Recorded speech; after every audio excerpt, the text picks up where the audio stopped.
বছর অনেক কষ্ট করার পর, অনেক আন্দোলন করার পর আজকে এই সুখের দিনে আমার মা এই পৃথিবী ছেড়ে চলে গেছে। উনি উনি যে ব্যক্তি, আজকে আপনি দেখেছেন যে সে গণতন্ত্রের জন্য কত লড়াই করছে।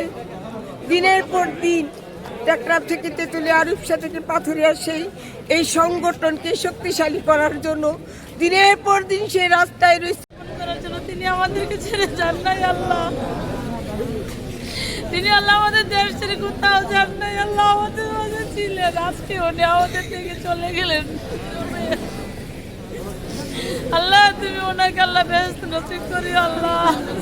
আমার মায়ের খবরের জন্য কি অবস্থা, তখন যদি পরে আমার মেয়ে বললো মা মা গো আমাদের ম্যাডাম নাই। আপনি কখন জানতে পারলেন? আমি ছয়টা নামাজ পড়ার পর ওখানে বলে খুলি দেখে অবস্থা বিশ্বাস করি না, বলছি না এটা বুয়া খবর। তো রাতে ঠিক মতো ঘুমাই না।